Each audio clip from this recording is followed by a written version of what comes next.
Dear Sir, I have heard of your recent arrival in Hickory. No doubt you are uninformed as to the prevailing weather conditions existing in that section of the country at the time of your visit, and owing to the fact that you are running somewhat in advance of schedule, I fear that you failed to avail yourself of the opportunity of supplying a necessary wardrobe for the occasion. I am enclosing a baby bond for $50 that you may use to supply any deficiency in this line, or keep it for a nucleus for future use. I have also been advised that without your knowledge, sanction, or consent, you have been named for me. This being the case, I believe that you have good and ample grounds for court action against Joseph L. Murphy et Ux. In case you desire to bring the suit for damages, you should first retain the services of an eminent attorney and have me called as a star witness. I can furnish such convincing evidence that will convict the defendant before any able jurist in the state of North Carolina.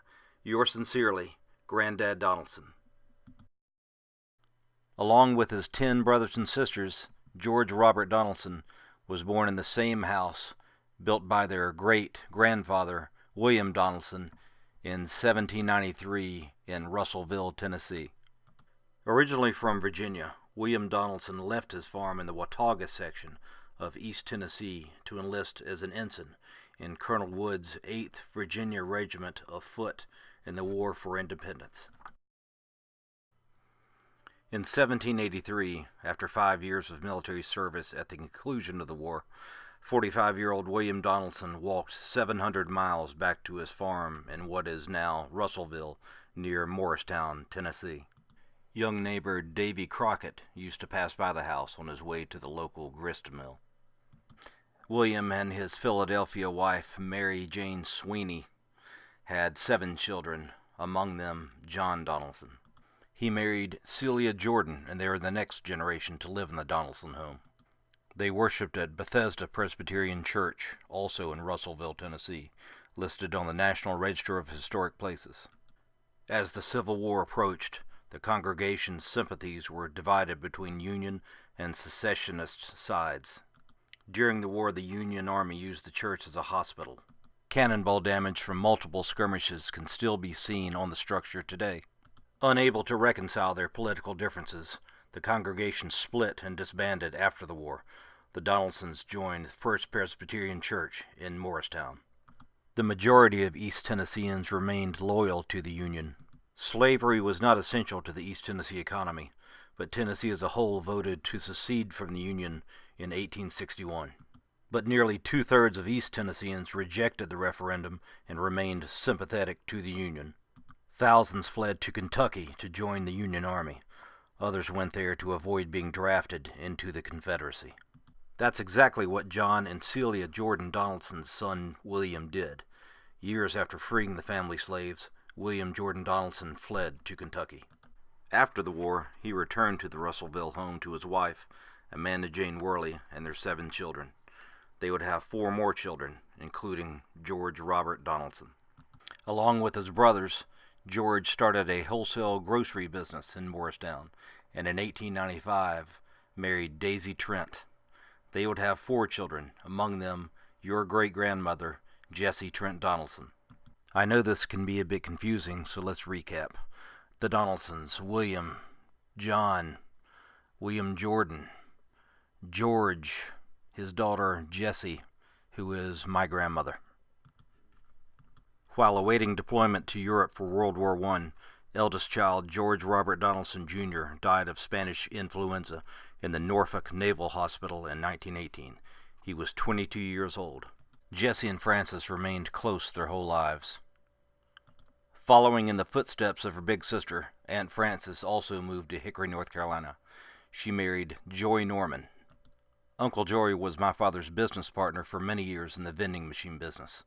They lived in this house in Hickory on 6th Street, where Angie and Jeff Phillips now live.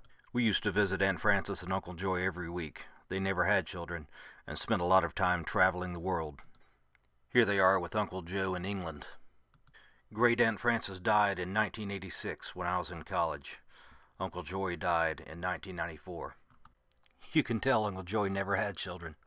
And 18 years after Frances was born, George and Daisy had a surprise baby when Mother Daisy was 44 years old. Richard Jordan Donaldson was pampered by his two much older sisters, not to mention by his doting mother. Uncle Richard taught me to play poker and blackjack when I was about 10. A lifelong bachelor, he died in Hickory in 1984 during my senior year at high school. Flashback to 1922. Jesse Donaldson married decorated World War I veteran Joseph Long Murphy, a lawyer in Hickory who would later become a Catawba County judge.